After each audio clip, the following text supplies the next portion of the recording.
Buenas tardes a todos, bienvenidos una vez más a este espacio de aprendizaje, de actualización en temáticas de diferentes especialidades, ¿verdad? En esta ocasión tenemos al doctor Miguel Ángel Cadenas del posgrado de Neurología de la Facultad de Ciencias Médicas de la Universidad Nacional Autónoma de Honduras.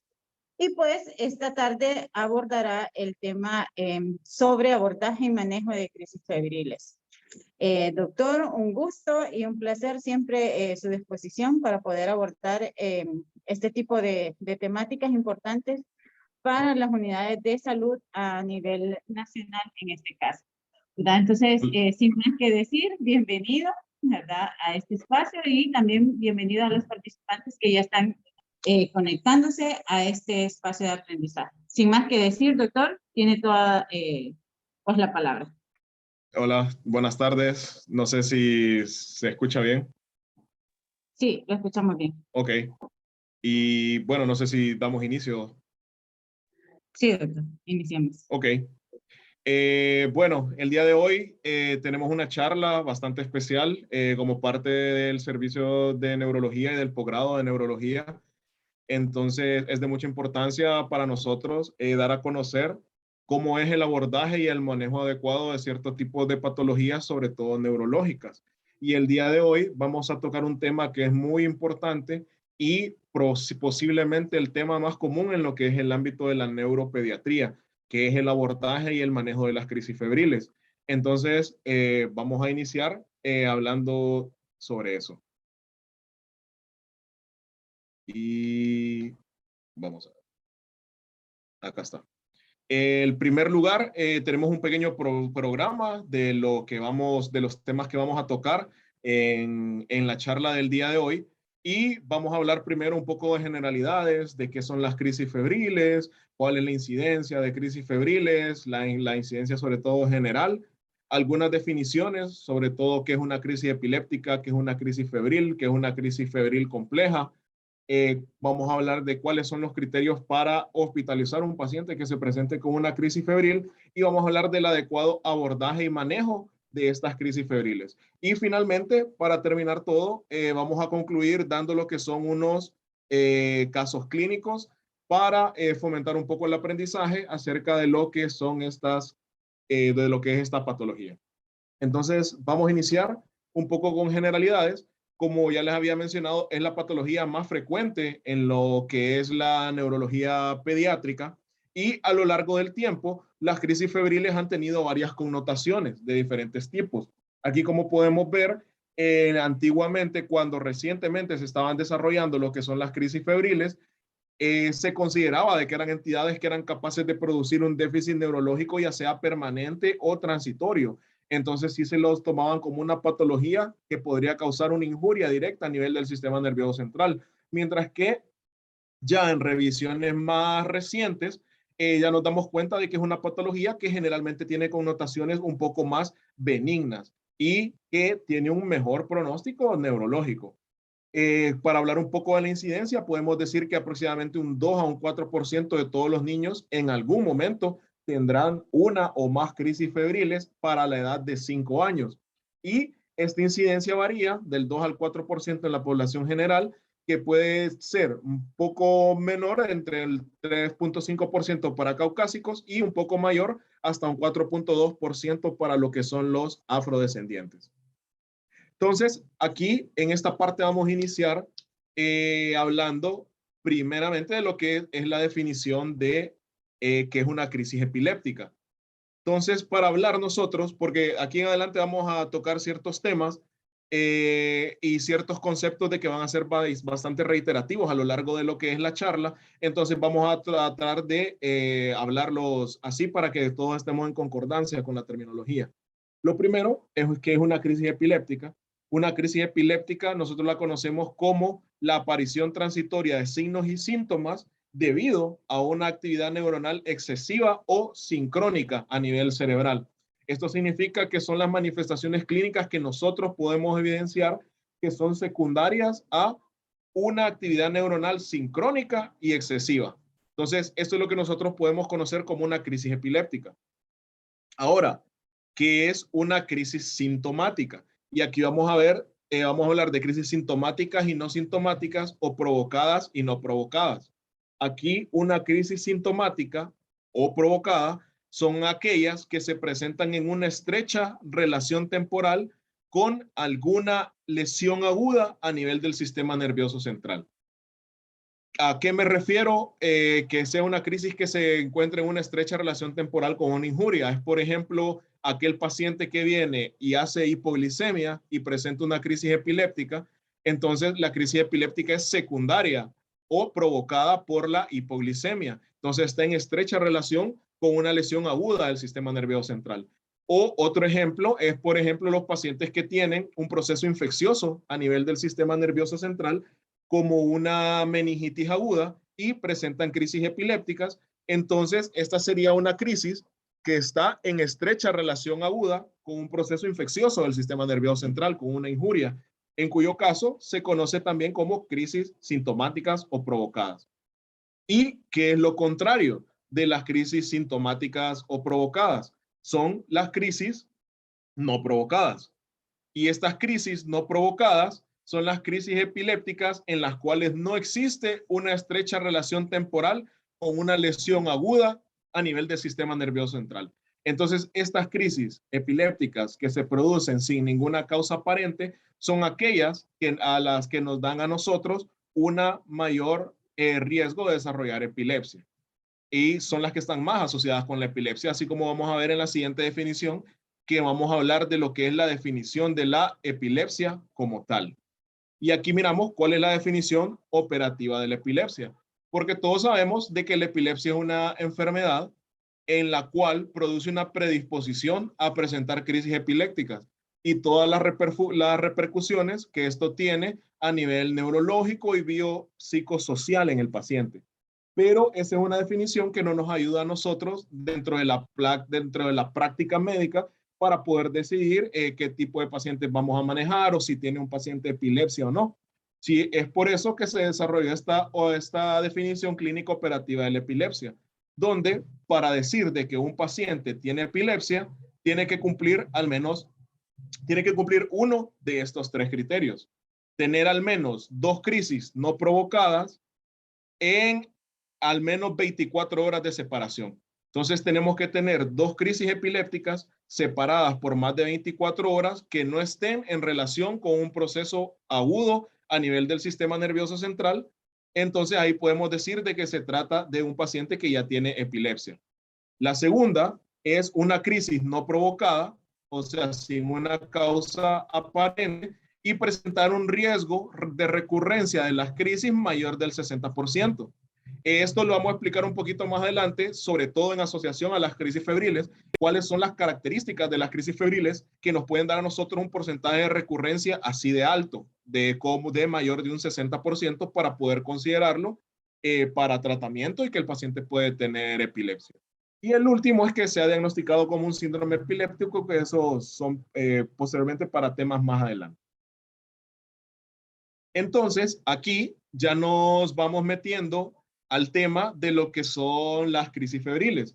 Y quisimos poner aquí en la definición de conceptos de crisis febriles 2 conceptos. Está el concepto más antiguo y el concepto nuevo que conocemos todos actualmente, y que es el que vamos a tocar en la actualidad. Si miramos bien, para que estemos en concordancia con una misma definición, solo nos vamos a enfocar en esta y vamos a ver de que una crisis febril es una crisis epiléptica que ocurre en niños con fiebre entre los 6 y los 60 meses de edad. O sea, entre los 6 meses y los 5 años de edad, que no tienen un proceso infeccioso intracraneal o no tienen un proceso infeccioso a nivel del sistema nervioso central, no tienen ninguna alteración metabólica o antecedentes de crisis sin fiebre. Y además que no tiene ningún tipo de alteración a nivel del neurodesarrollo. Esa es la definición que nos da la Academia Americana de Pediatría sobre lo que son las crisis febriles. Entonces, lo más importante, las crisis febriles son aquellas que, como su nombre lo indica, se presentan con fiebre en niños entre los 6 y 60 meses de edad, que no están asociados a ningún proceso metabólico o infeccioso que tenga afectación directa a nivel del sistema nervioso central. Ahora, como ya habrán escuchado antes y de los participantes que estamos ahorita, me imagino que ya han escuchado conceptos como el de crisis febriles simples y crisis febriles complejas. Bueno, esta es una subclasificación que de hecho es bastante sencilla de hacer cuando nosotros consideramos que una crisis se considera, cuando una crisis febril se considera simple y cuando se considera compleja. Pues aquí podemos ver de que las crisis simples son las que ya habíamos descrito anteriormente. ¿Y qué necesita nosotros para que nosotros podamos decir que es una crisis compleja? Debe tener cualquiera de estos tres criterios que estamos viendo en pantalla. El primero es que tenga una duración mayor de 15 minutos. Entonces, una crisis febril con una duración mayor de 15 minutos, nosotros podemos decir de que es una crisis febril compleja. El segundo criterio es recurrencia de las crisis en menos de 24 horas, o sea que tenga 2 episodios de crisis epilépticas en menos de 24 horas o dentro del mismo proceso febril. Un ejemplo de que el paciente tenga fiebre y la fiebre le dure 3 días y todos los días presenta crisis, aunque estén separadas más de 24 horas, siempre cumple como parte del criterio porque es dentro del mismo proceso febril. Y la última, que sean crisis focales, porque como vamos a ver más adelante en una tabla que tenemos, las crisis febriles simples son principalmente generalizadas y así son crisis focales se consideran como complejas. Entonces, en la siguiente diapositiva tenemos una tabla para ver todo esto, pero esto es algo importante que tenemos que queremos hacer recalcar ahorita y sobre todo porque en la parte final, donde tenemos unos casos clínicos para que nos podamos conectar y hacer esto un poco más interactivo, ahí es muy importante saber cuándo una crisis es simple o compleja. Y ya sabemos de que si dura más de 15 minutos, si tiene recurrencia en menos de 24 horas o dentro del mismo proceso febril, o si las crisis son focales, ya lo podemos considerar como crisis febriles complejas. Y para ahondar un poco más en el asunto, teníamos esta tabla que nos ayuda a diferenciar entre lo que son las crisis febriles y lo que son las crisis febriles complejas. Ahí si miramos bien, la edad, como habíamos visto, para las crisis febriles simples son entre los 6 meses y los 5 años o 60 meses, mientras que para las crisis febriles complejas se pueden presentar a cualquier edad. La frecuencia en las simples, un solo episodio en 24 horas o con el mismo episodio febril, y las complejas pueden ser múltiples episodios. El tipo de crisis en las crisis febriles simples generalmente son generalizadas y en las crisis febriles complejas pueden ser crisis focales. La duración en las simples es menor de 15 minutos y en las complejas pueden ser prolongadas, incluso mayor de 15 minutos. Y la recuperación en la crisis febril simple generalmente tienen una recuperación rápida y cuando ya evaluamos al paciente tienen un examen neurológico normal. Y en las crisis febriles complejas pueda que no retornen a un estado neurológico basal normal. Sobre todo, esto puede pasar si el paciente presenta múltiples crisis epilépticas. Muy bien. Continuando con las definiciones, para hacerlo más rápido, cuando decimos que el paciente está en un estatus febril, es poco sencillo ya cuando tiene una crisis febril que tiene una duración mayor o igual de 30 minutos o tiene crisis consecutivas sin recuperación del estado de conciencia entre las mismas. Entonces, en este momento, nosotros ya podemos decir de que el paciente se encuentra en un estatus epiléptico febril. Muy bien. ¿Cuáles son las principales etiologías que nosotros podemos determinar acerca de las crisis febriles? Aquí ya cambiamos un poco y ya abandonamos la parte de la terminología y nos vamos un poco más a las causas. De las primeras causas que se identificaron para las crisis febriles son, la mayoría son genéticas. Algunos se han identificado múltiples genes, como podemos ver ahí en la bibliografía que se consultó, se han identificado al menos 14 genes que se han visto en pacientes con crisis, que sus mutaciones se han visto en pacientes con crisis febriles y estos genes codifican principalmente o están relacionados con los canales de sodio dependientes de voltaje y los receptores del GABA A. Y si los miramos ahí bien, entre paréntesis, tenemos como las subunidades 1A, 2A y 1 beta del canal de sodio dependiente de voltaje y la subunidad gamma 2 del receptor GABA A, que como están implicados en la sinapsis neuronal, pueden estar implicados en el desarrollo de lo que son las crisis febriles. Igualmente, solo como para que tengamos como una visualización rápida, aquí podemos ver la mayoría de esos genes que ya mencionábamos anteriormente, cómo están relacionados a lo que es el desarrollo de crisis febriles simples, crisis febriles complejas y algunos síndromes epilépticos como el síndrome de Dravet, que es un tipo de síndrome epiléptico que se asocia a lo que son crisis febriles. Pero aquí no nos vamos a tener mucho porque los objetivos del taller y de la charla del día de hoy son más que todo prácticos.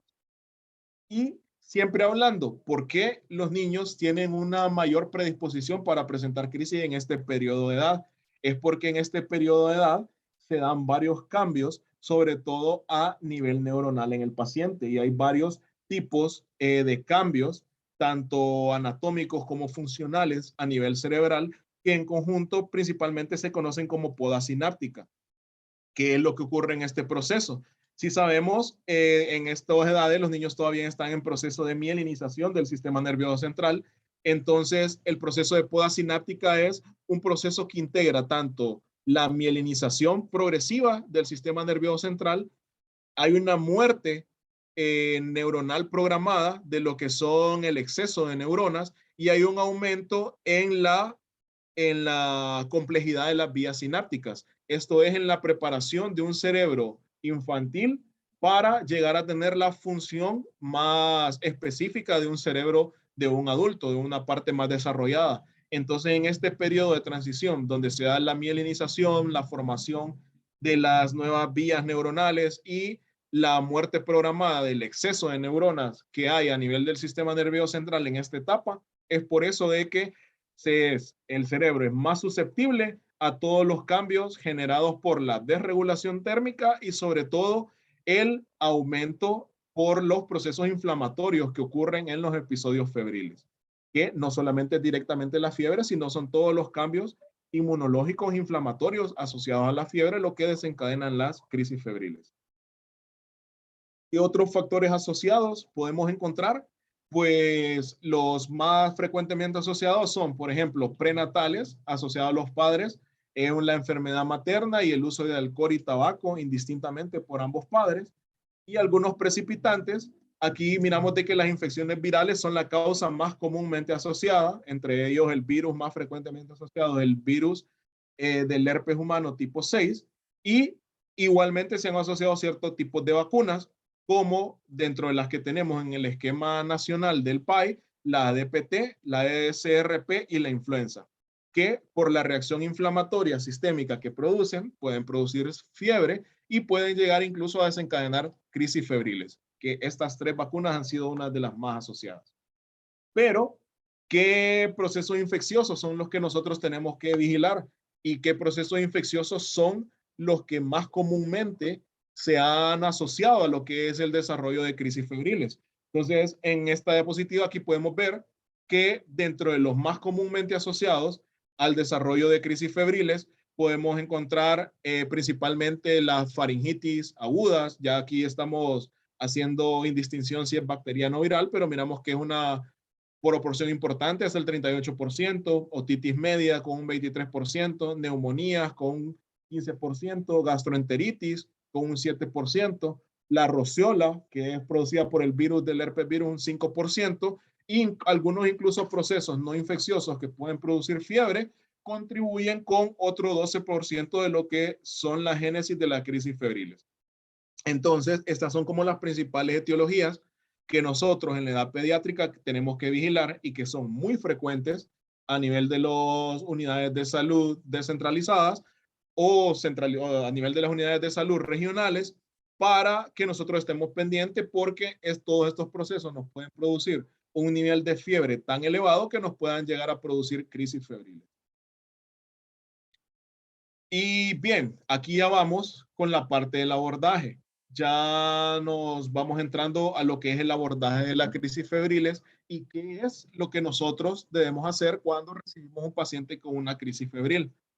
Aquí estos pacientes llegan a todas las unidades del Sistema Nacional de Salud, así como pueden llegar a un hospital de tercer nivel como el Hospital María de especialidades pediátricas o el Hospital Escuela Universitario. También pueden llegar a cualquier CIS o a cualquier centro de salud regional y la temática, el abordaje y el manejo va a ser exactamente el mismo indistintamente de donde esté el paciente. Entonces, por eso que es importante de que nosotros tengamos estas charlas de actualización porque son cosas que nosotros podemos manejar a nivel del primer nivel de atención. Este esquema que tenemos aquí es como todo el abordaje completo de lo que nosotros podemos hacer en una paciente que llega con una crisis febril. Lo primero es atenderlo en un área de urgencias o ser atendido por un personal médico. Aquí, ¿qué es lo primero que hacemos? Garantizamos la integridad física del paciente y le hacemos el ABCD, viendo primero lo que es la vía aérea, viendo la respiración, viendo la circulación y viendo que en todo lo que es el aspecto físico general, el paciente se encuentre bien. Ya una vez que nosotros garantizamos de que el paciente está en una unidad de salud y que está estable, empezamos a hacer lo que es la parte de la historia clínica y la exploración neurológica. ¿Qué es lo más importante que nosotros tenemos que hacer en este aspecto? Es determinar si en realidad, primero, si fue una crisis epiléptica, segundo, si fue una crisis epiléptica, fue o no asociada a fiebre, si fue una crisis febril, esta es una crisis febril simple o una crisis febril compleja y como vamos a ver un poco más adelante, qué porcentaje de recurrencia para llegar a presentar crisis tiene este paciente y aquí ir poder viendo si el tipo de terapéutica que le vamos a dejar. Y en esta parte es muy importante establecer el estado neurológico del paciente, porque es muy diferente un niño o un paciente o un niño que tenga una crisis febril y que rápidamente recupere el estado de conciencia o un paciente que tenga una crisis febril y que no recupere completamente el estado de conciencia, que persista somnoliento, que tenga algún déficit neurológico focal, que esté irritable. Entonces, eso nos cambia un poco el panorama sobre el tipo de crisis que nosotros estamos viendo. Lo tercero, búsqueda del foco infeccioso. Como ya vimos, las principales etiologías causales de las crisis febriles son patologías principalmente de las vías respiratorias superiores. Como ya pudimos ver ahí, tenemos faringitis, otitis media. Entonces, son cosas que nosotros podemos evidenciar principalmente a nivel del examen físico. En caso de que fuera una neumonía, no necesitamos nada más que la historia de que ha estado con tos, con fiebre, le podemos encontrar dificultad respiratoria, crépitos al momento de la expulsación, le hacemos un examen otorrinolaringológico rápido y principalmente a través de puramente el examen físico, la mayoría de las veces nosotros podemos identificar el foco infeccioso. Hay ciertas ocasiones, las cuales son muy raras, en las que no se puede identificar el foco infeccioso y va a requerir otro tipo de exámenes, como una imagen de placa de rayos X o examen general de orina, para llegar a determinar el foco infeccioso.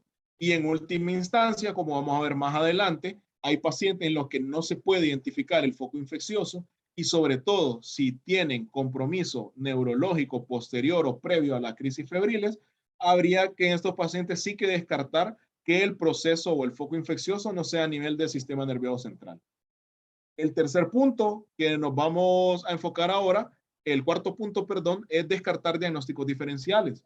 Tenemos que ver qué otro tipo de patologías que se presentan durante la fiebre nos pueden simular a nosotros una crisis febril y empezar a hacer un diagnóstico diferencial. Y esto viene desde la adecuada historia clínica. El evento que presentó el paciente en realidad fue una crisis epiléptica o fue más un fenómeno paroxístico no convulsivo asociado a medicamentos, asociado a la misma fiebre, asociado a hipoxia. Ya vamos a ver más adelante una lista de cuáles son los diagnósticos diferenciales principales de lo que son las crisis febriles. Ya después de esto, tenemos que determinar una de dos cosas. el paciente amerita un ingreso para ser manejado a nivel hospitalario o se puede manejar de manera ambulatoria. Entonces ya vamos a ver más adelante cuáles son los principales criterios de admisión hospitalaria en un paciente que tenga una crisis febril. Y el resto que no cumpla con esos criterios son pacientes que se pueden manejar tranquilamente de manera ambulatoria. Y lo último, un plan de seguimiento. Ya sabemos de que no en la medicina nosotros no tenemos que manejar al paciente y mandarlo a la deriva, sino que tenemos que estar pendientes de cuál es la evolución, ya que tanto los pacientes como las enfermedades son procesos dinámicos que pueden cambiar de un día para otro, pueden cambiar de un momento a otro, cambian claramente de un paciente a otro. Entonces tenemos que estar pendientes de la evolución de la enfermedad, incluso en el mismo paciente. Entonces, estos son como los principales 6 pasos que nosotros tenemos que hacer en el abordaje de un paciente con una crisis febril. Y ahorita vamos a desglosar un poco cada uno de ellos, haciendo énfasis en las condiciones o en las cosas más importantes para poder hacer énfasis.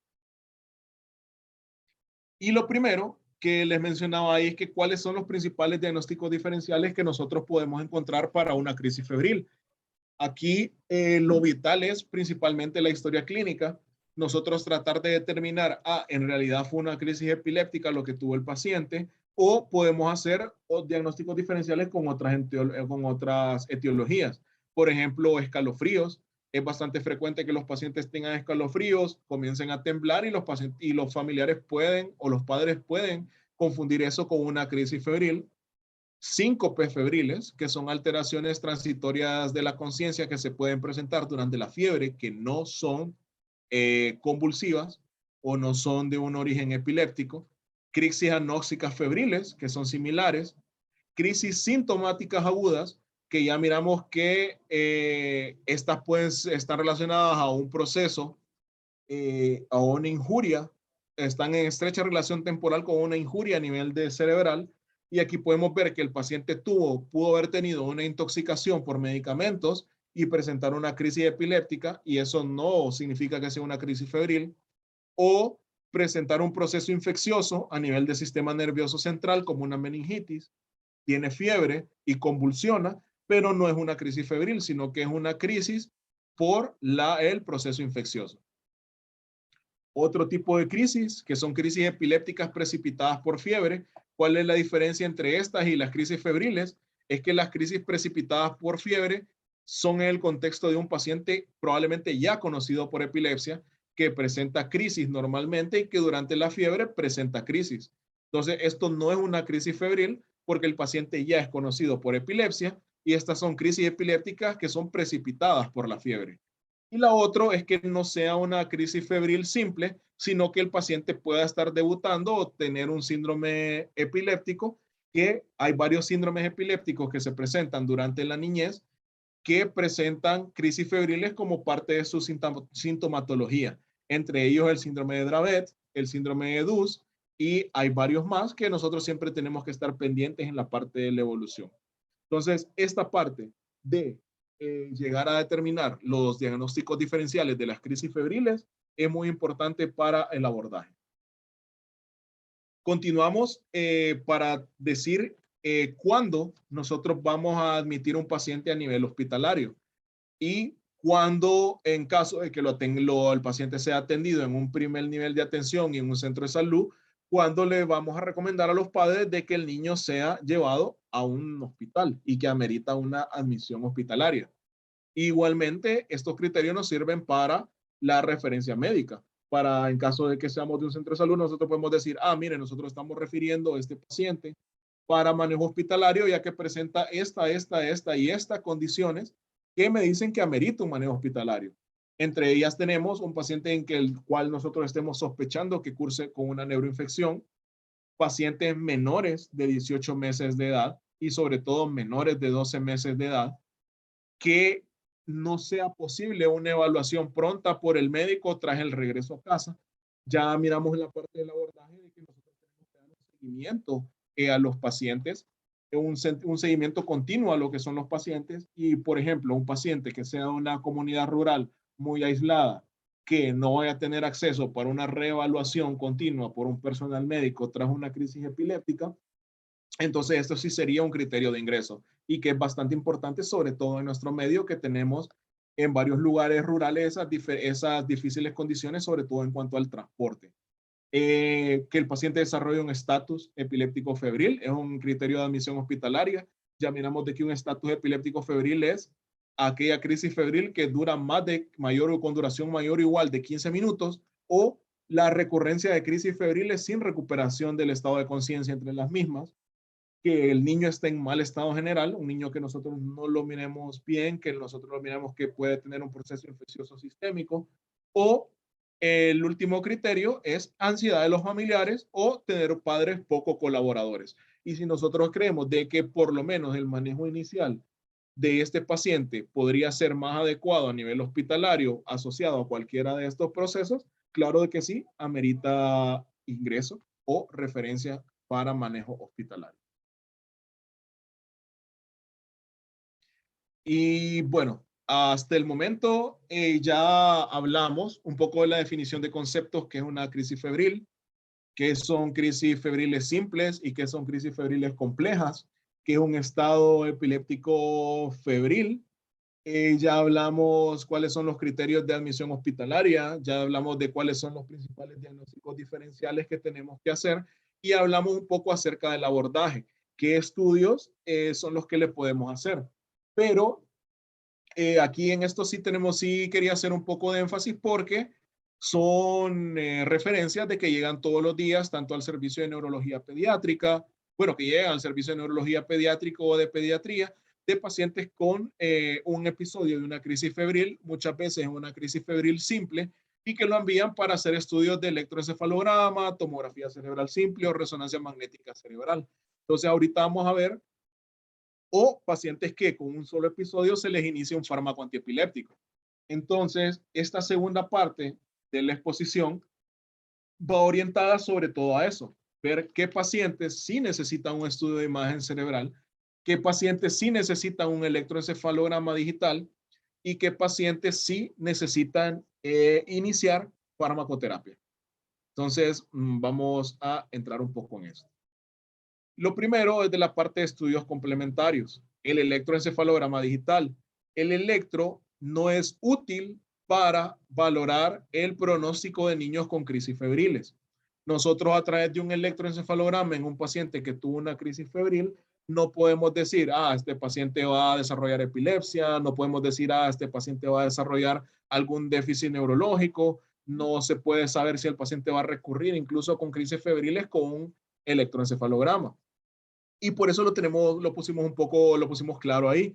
No es útil para valorar el pronóstico, no predice el riesgo de recurrencia y no está recomendado para el abordaje de pacientes con crisis febriles. ¿Y en qué condiciones?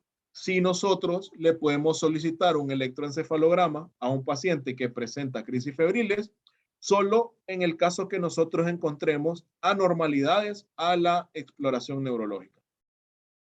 Entonces, ¿qué tipo de anormalidades? Por ejemplo, el paciente tiene un déficit neurológico focal, el paciente tiene retraso en el neurodesarrollo y presenta crisis febriles, entonces en ese caso nosotros sí podríamos solicitar un electroencefalograma. Pero como vemos, la gran mayoría de las veces este no va a ser necesario. Igual la neuroimagen, la tomografía cerebral simple, se han visto varios estudios de que es normal en la mayoría de pacientes sin condiciones previas. Entonces, al igual que el electroencefalograma, ¿cuándo estaría indicado realizar un estudio de imagen? Solo que el paciente tuviera una exploración neurológica anormal. De lo contrario, un paciente con una crisis febril no ameritaría realizar un estudio de imagen.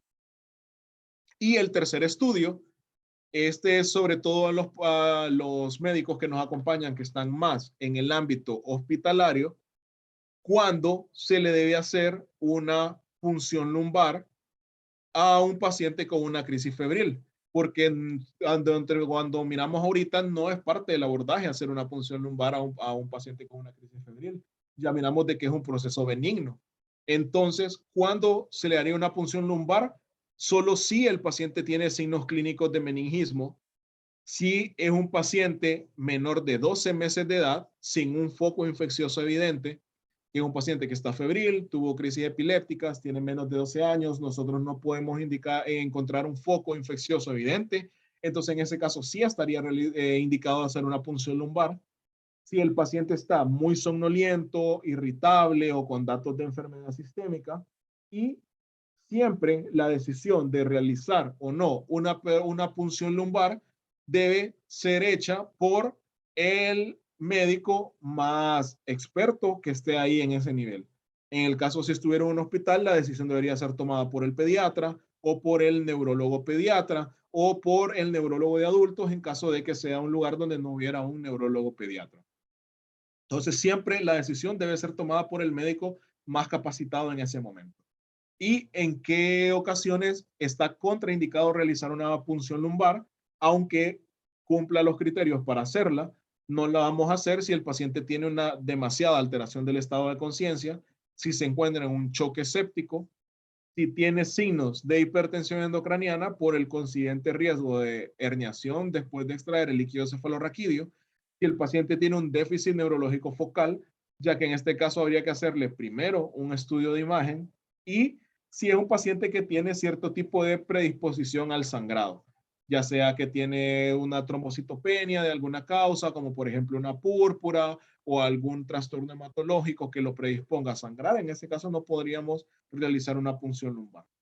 Y de lo contrario, si no tiene ninguna contraindicación, solamente en estas condiciones que nosotros ya habíamos discutido previamente. Entonces ya miramos, no todos los pacientes con crisis febriles, o bueno, los pacientes con crisis febriles no ameritan electroencefalograma, no ameritan no ameritan electroencefalograma digital y no ameritan punción lumbar. Son ciertos tipos de casos selectos a los que nosotros les vamos a indicar esos estudios. Y como un resumen del manejo, llega un paciente, llega con una crisis. Lo primero que ya habíamos visto es la vía aérea y el soporte vital básico, el ABCD. Si una vez teniendo estabilizado esto y el paciente clínicamente estable, abortar la crisis, solo si esta se continúa. Pero aquí miramos de que la mayoría de las crisis febriles cede previo al ingreso al hospital.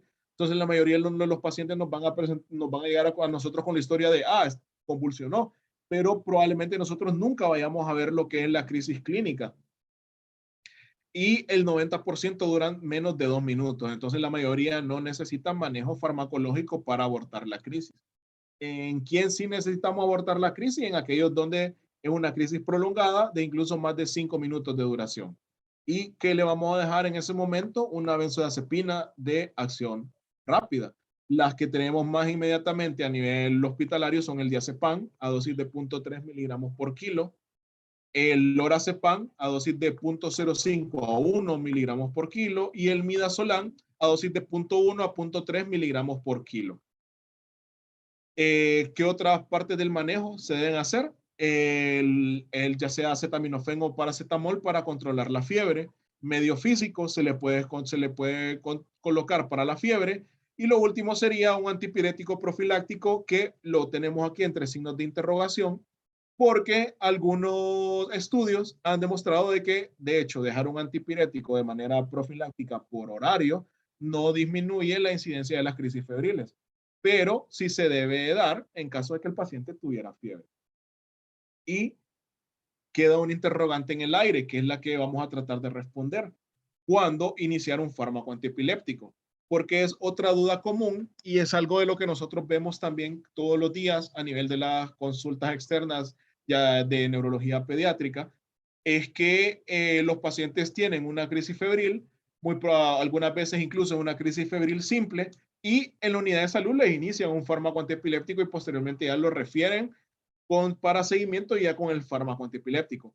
Entonces ahorita vamos a ver a cuáles de esos pacientes sí ameritan iniciarle medicamentos y a cuáles no. Entonces, ¿qué es importante saber sobre el uso del fármaco antiepiléptico? Es que no disminuye el riesgo de epilepsia.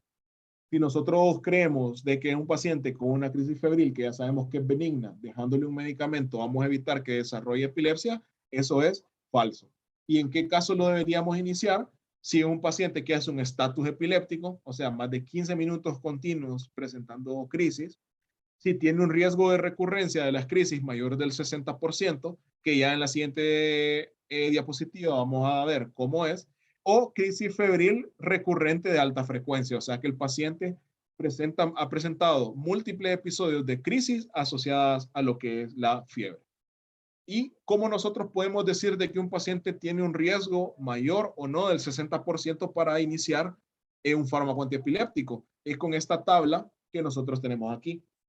El riesgo general de recurrencia en algunos es menor, en otros es mayor, pero el riesgo general de recurrencia anda alrededor de lo que es el 30%. Y nosotros viendo estos 4 parámetros que tenemos aquí, nosotros podemos decir cuál es el riesgo de recurrencia de un determinado paciente. Y ya vimos que cuando este es mayor mayor o igual del 60%, se habría que dejarle un fármaco antiepiléptico. Entonces, ¿cuáles son como los principales 4 parámetros que nosotros tenemos que ver en un paciente con una crisis febril? Una, si es un paciente que presenta las crisis a una edad menor de 18 meses, entonces ese es un parámetro que le da un riesgo de recurrencia alto. Una temperatura menor de 40 grados Celsius para desarrollar una crisis febril. Que presente la crisis a menos de 1 hora del inicio de la fiebre, o sea que el paciente inicia con la fiebre ahorita y a los 30 minutos está convulsionando, entonces eso le da un porcentaje de recurrencia más elevado y que tenga un antecedente de un familiar con crisis febriles. Entonces, viendo nosotros estos 4 parámetros, nosotros podemos llegar a estimar lo que es el porcentaje de recurrencia a nivel de las crisis febriles. ¿Y cómo lo estimamos? Si nos fijamos bien, si este paciente no tiene ninguno de estos 4 criterios, puede presentar un riesgo de recurrencia hasta del 15% siempre. Si presenta al menos uno de ellos, puede tener un 27% de riesgo de recurrencia. Si presenta 2 criterios, puede tener hasta un 39% de riesgo de recurrencia. Y si ya presenta 3 criterios o más, ya sea 3 o 4 criterios, ya le da un porcentaje de recurrencia del 60 o el 70%. Entonces, esta elevada probabilidad de que el paciente presente una nueva crisis epiléptica es lo que nos hace a nosotros indicarle lo que es el fármaco antiepiléptico. Entonces, a esto es a lo que se refiere con un porcentaje de recurrencia mayor del 60% para presentar una nueva crisis. Y esto lo calculamos en el contexto específico de las crisis febriles, analizando lo que son estos 4 parámetros. Y finalmente el riesgo de desarrollar epilepsia. Una crisis febril me predispone a desarrollar epilepsia. Generalmente, o sea, sí le da un porcentaje un poco más elevado, pero no es que los pacientes con crisis febriles van a desarrollar epilepsia.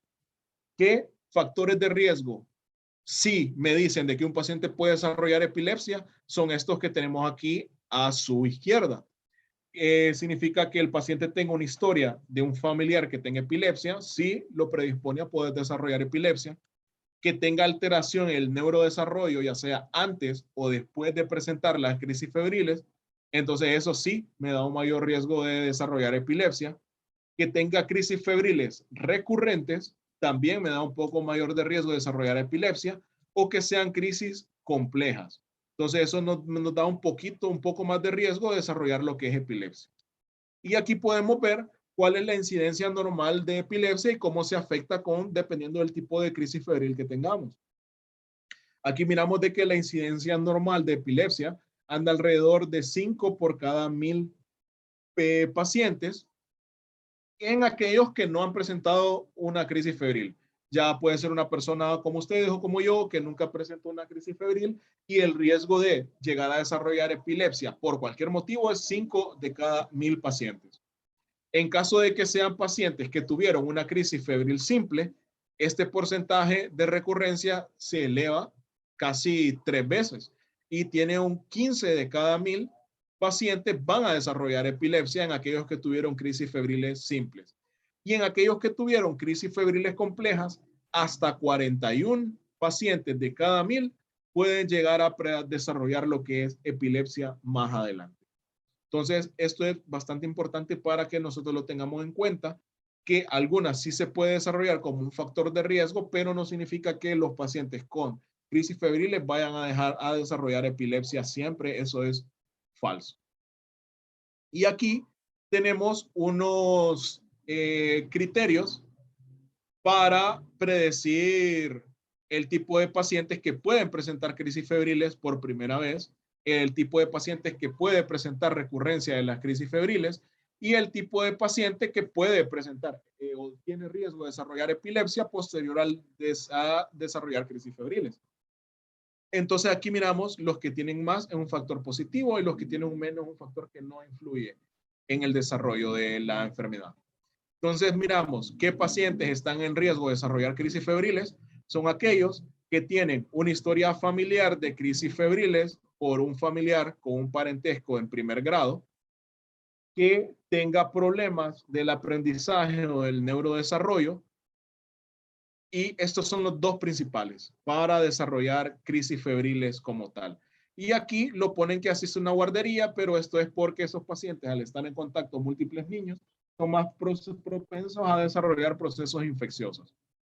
El segundo, la predisposición de recurrencia en crisis febriles. Igualmente, la historia familiar es un factor de recurrencia de crisis febriles. Y como ya hemos visto anteriormente, menores de 18 meses de edad, un nivel de temperatura bajo antes de presentar la crisis y una duración corta de la enfermedad antes de presentar la crisis epiléptica. ¿Y qué pacientes están en riesgo de desarrollar epilepsia? Ahí miramos solamente aquellos que tengan una alteración en el neurodesarrollo y aquellos de que tengan crisis febriles complejas. Entonces aquí podemos ver riesgo de desarrollar crisis febriles, riesgo de recurrencia de las crisis febriles y riesgo de desarrollo de epilepsia y los parámetros asociados para el desarrollo de cada uno. Y finalmente, antes de pasar a la parte práctica, a lo que son los casos clínicos, aquí tenemos unos criterios para lo que es la derivación al servicio de neurología pediátrica. ¿Qué pacientes que nosotros miramos o recibimos con crisis febriles amerita revisión, valoración y seguimiento por un neurólogo pediatra? Y estas son las condiciones. Aquel paciente que tenga una patología neurológica previa y presenta crisis febriles debe ser evaluado por un neurólogo pediatra. Pacientes que desarrollen un estatus epiléptico febril o una crisis febril de más de 15 minutos de duración, que es el concepto. Cuando las crisis son focales, ya que esto es una crisis focal, es un indicativo muy importante que puede tener una anormalidad estructural a nivel del sistema nervioso central. Que el paciente tenga un déficit neurológico persistente posterior a las crisis febriles. Niños menores de 3 meses y mayores de 6 años deben tener su seguimiento por el servicio de neurología pediátrica. Aquellos pacientes en los que nosotros tengamos sospecha de que en sí lo que tiene es epilepsia y crisis atípicas o crisis típicas que presenten una gran recurrencia. Este tipo de pacientes sí deben llevar seguimiento por lo que es el servicio de neurología pediátrica. Y para finalizar la charla, vamos a tener dos casos clínicos que sí me gustaría de su participación para poner en práctica todos los conocimientos que hemos aprendido a lo largo de la charla, para ver en el caso de qué haríamos nosotros con estos pacientes. Pero antes de eso me gustaría saber si hay alguna pregunta por parte de los participantes.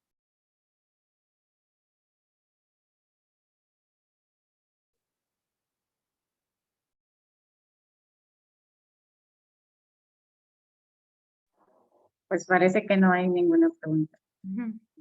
Ok.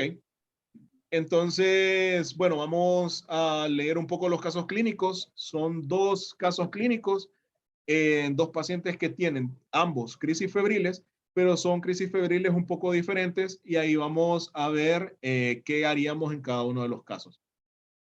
Entonces vamos a ver el primero. En el caso 1 es una paciente femenina de 2 años de edad, o sea, 24 meses de edad. Es llevada a la emergencia del hospital de San Lorenzo con la siguiente historia. La madre refiere que la dejó en la sala, se va a prepararle la comida y escuchó un grito. Al momento que regresó a la sala, describe lo que miró y con sus propias palabras refiere que la niña tenía los labios azules, ella estaba estirada completamente, los ojos estaban volteados hacia atrás y la respiración era débil. Refiere que la fue a recoger y al momento que ella la toma, la niña se empezó a batir toda. El episodio duró aproximadamente 18 minutos. Después de eso, la paciente presentó somnolencia y se durmió. Cuando le tomó la temperatura, tenía 37.5 grados centígrados en el termómetro de cinta que le tomó a nivel de la frente. Y tenía una historia de que tenía la paciente aproximadamente 12 horas de rinorrea, fiebre, y estaba siendo manejada solamente con acetaminofén. Sí refiere de que esta misma paciente había presentado un evento similar a los 11 meses de edad. Y tiene dos antecedentes importantes. La abuela materna es ya conocida por epilepsia y la madre había presentado previamente crisis febriles. Entonces, ¿qué es lo que nosotros tenemos que llegar a responder con esta paciente? Lo primero, ¿qué tipo de evento presentó? Entonces, nosotros aquí lo que tenemos que determinar es si la paciente presentó una crisis epiléptica o no presentó una crisis epiléptica. Entonces, por la semiología que nos describe el evento, sí parece una crisis epiléptica. Que la paciente tuvo alteración del estado de conciencia, hizo una postura tónica bilateral y posteriormente finalizó con una fase tónico-clónica. Ahora, queremos saber la paciente tenía fiebre al momento de presentar la crisis epiléptica. Entonces, en ese momento nosotros la podemos catalogar como una crisis febril. Ahora, ya sabemos que si fue una crisis epiléptica, tenía fiebre y lo podemos catalogar como una crisis febril. ¿Cómo sabemos si la crisis fue una crisis febril simple o compleja? Pues viendo los tres parámetros principales que nosotros tenemos para determinar si una crisis es compleja. Y si tiene cualquiera de ellos, nosotros podemos decir de que sí es una crisis febril compleja. Las crisis febriles complejas son mayor o igual de 15 minutos de duración y tenemos de que a la paciente duró aproximadamente 18 minutos el movimiento o la crisis, que tienen recurrencia en menos de 24 horas, no, y que fue una crisis focal, tampoco, sino que parece más una crisis generalizada por la historia, pero con uno de los parámetros que tenga, ya podemos decir, esta paciente tuvo una crisis febril compleja. Si fuéramos un médico que atendiera a esta paciente, ¿cómo la manejaríamos? Esta paciente ameritaría manejo médico o ingreso hospitalario o no ameritaría ingreso hospitalario. Entonces, ahí hay que sospechar varias cosas. Y lo otro es si le iniciaríamos un fármaco antiepiléptico. Ok, vamos a regresar un poco para ver cuáles son los criterios para ingresos hospitalarios, que los tenemos aquí para ver si nuestra paciente del caso tiene alguno de ellos. Tiene una sospecha de neuroinfección. Hasta el momento la niña no tenía un cuadro respiratorio alto y aparentemente el examen neurológico posterior era normal. Paciente menor de 18 años, no, es una paciente que ya tenía 2 años. ¿Hizo un estatus epiléptico febril? Sí, porque la paciente ya tuvo más de 15 minutos de duración de la crisis, porque le duró 18 minutos, entonces aquí tendría un criterio de admisión hospitalaria. Mal estado general no, y ansiedad familiar o de los padres en ese momento no los conocemos. Pero tenía un criterio de admisión hospitalaria, entonces aquí nosotros podemos decir de que sí, deberíamos manejar a nivel hospitalario. ¿Le realizaríamos algún estudio? Pues en este caso era una paciente que tenía un desarrollo neurológico normal, no tenía una alteración a nivel del neurodesarrollo, entonces en este momento no ameritaría realizarle ningún estudio de electroencefalograma, no ameritaría tomografía cerebral simple y como ya nos fijamos, el foco infeccioso que tenía la paciente es evidente. Entonces, no ameritaría realizarle ningún estudio. Y lo último, le iniciaríamos algún fármaco antiepiléptico. Aquí tendríamos que ver cuál es el porcentaje de recurrencia o los criterios para iniciar fármaco antiepiléptico. Ya miramos que uno de los criterios para iniciar fármaco antiepiléptico es que la paciente desarrolle un estatus y miramos de que la crisis de ella duró más de 15 minutos, entonces solamente por esa condición probablemente sí, pero calculando el estado de recurrencia o el porcentaje de recurrencia para ver si le dejamos fármacos, utilizaríamos la tabla que miramos más adelante o que miramos atrás, perdón. Entonces, ¿tiene la paciente menor de 18 meses de edad? No. ¿Pero convulsionó con menos de 40 grados de temperatura? Sí. ¿Y tiene una historia familiar de presentar crisis febriles? Sí. ¿Y presentó crisis en menos de 18 meses de edad? Habíamos visto que sí, porque tuvo crisis a los 11 meses de edad. Entonces la paciente ya tendría 3 parámetros o 3 factores de riesgo de recurrencia y ya miramos de que con eso nos da un porcentaje de recurrencia mayor del 60%.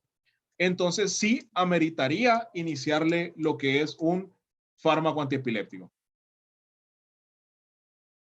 Y el segundo caso, que es el caso 2, es un paciente masculino, 3 años, neurodesarrollo normal, no tiene ningún antecedente familiar de importancia, tuvo una crisis febril compleja a los 30 meses y presenta una nueva crisis febril, en este caso la crisis que presenta es simple, y acude a la emergencia del Hospital Materno Infantil referida desde el Alonso Suazo. Refiere de que tuvo fiebre durante 8 horas asociado a odinofagia con temperatura mayor de 40 grados y lo ingresan con antipiréticos, antibióticos y le dejan una dosis de carga de ácido valproico y lo egresan con ácido valproico y lo envían a la consulta externa de neurología pediátrica para realizarle una tomografía cerebral y un electroencefalograma digital. Entonces, ¿qué tipo de evento es el actual que presentó el paciente? Pues el evento actual que presentó una crisis febril simple. No duró más de 15 minutos, no tuvo recurrencia de la crisis en menos de 24 horas y no fue una crisis focal. Entonces podemos decir de que fue una crisis febril simple. ¿Se debe iniciar fármaco antiepiléptico? Pues hasta el momento el paciente no tiene ninguno de los criterios para iniciar un fármaco antiepiléptico. No es menor de 18 meses, no debutó con un estatus, no debutó tampoco con un estatus epiléptico y no tiene un porcentaje de recurrencia mayor del 60%, porque convulsionó con fiebre de 40 grados, no menos, ya tenía 8 horas de evolución de la fiebre cuando convulsionó, no menos de una hora, lo que es el criterio, tiene más de 18 meses de edad y no tiene una historia familiar de epilepsia. Entonces, como podemos ver, siguiendo la tabla, este paciente solamente tendría un 15% de riesgo de recurrencia de crisis epiléptica, por lo que no tendríamos que iniciarle un fármaco antiepiléptico. Amerita revisión a consulta externa de neurología pediátrica, pues ya vimos los criterios para referir a la consulta externa de neurología pediátrica.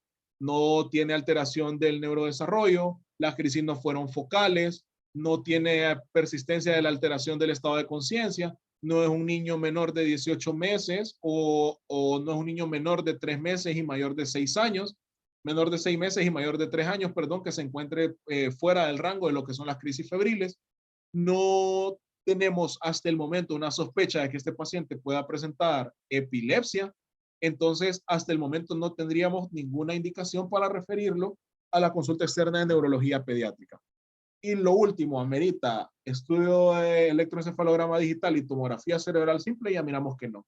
Entonces este es el caso perfecto de un paciente que se puede manejar a nivel ambulatorio, ya sea a un centro hospitalario o un centro de menor nivel de atención. Y a manera de conclusiones, una última diapositiva es que las crisis febriles son el tipo más frecuente de crisis epilépticas en la infancia. Son usualmente de evolución benigna. Usualmente solamente el examen físico es suficiente y no necesitan estudios laboratoriales específicos, ni electroencefalograma, ni neuroimagen. La mayoría de los niños con crisis febriles no desarrolla epilepsia y no se han demostrado que el paracetamol o el ibuprofeno tengan dado así de manera continuada, tengan efectos preventivos sobre las crisis febriles, que sí se deben dar en el contexto de que el paciente tuviera fiebre y nada más. Y esto ha sido todo sobre la charla. Esperamos de que haya sido lo más didáctica posible, que nos hayamos dado a entender un poco, que tanto la explicación como los casos clínicos hayan sido que que tanto la explicación como los casos clínicos hayan sido de su agrado y que les ayude un poco más para lo que es esta valoración y el manejo de pacientes con crisis febriles que llegan a sus centros de atención y que, como nosotros sabemos, son muchos. Ok, gracias, doctor Miguel Ángel Cadenas, por este abordaje bastante amplio y específico para poder ver este manejo y abordaje de las crisis febriles. Como es de costumbre, pues tenemos este espacio, ¿verdad? Para que ustedes puedan realizar sus consultas, preguntas, alguna experiencia que han tenido, ¿verdad? Y poder aprovechar la experiencia de el doctor Cadena, ¿verdad? Desde el posgrado de neurología. Entonces, si alguien tiene, puede abrir su micrófono o puede escribirle en el chat. Esperemos a ver. Ok.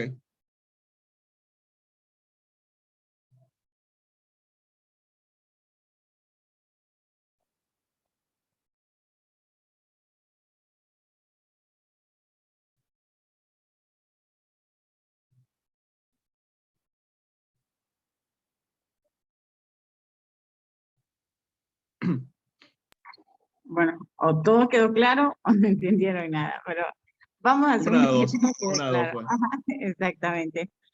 Bueno, recordarles que esta charla, ¿verdad? Siempre que se graba, ¿verdad? Para poderlo subir a la plataforma y que ustedes lo puedan visualizar nuevamente y también aquellas personas que no pudieron conectarse por diferentes actividades, entonces siempre se va a compartir los enlaces para que ustedes puedan tener acceso a la misma. Entonces, gracias a todos los participantes y pues creo que hay dos por parte de Trinidad Coleman. Gracias, doctor. Excelente, breve, preciso y conciso. Así que está bien. Y bueno, hay agradecimientos por parte de los participantes al doctor Miguel Cadenas, ¿verdad? Y pues desde la Facultad de Ciencias Médicas, ¿verdad? Agradecemos a cada uno de los participantes que pudieron conectarse el día de hoy para el abordaje y desarrollo de esta charla y sobre todo pues al posgrado de neurología, en especial al residente de cuarto año, el doctor Miguel Cadenas, por la disponibilidad, ¿verdad? Y sobre todo este conocimiento y experiencia del abordaje de este tema. Entonces, doctor, para finalizar esta charla, pues unas palabras de cierre, ¿verdad? Para todos los participantes. No, bueno, no, igual, muchas gracias y muy agradecidos con todos ustedes por estar aquí.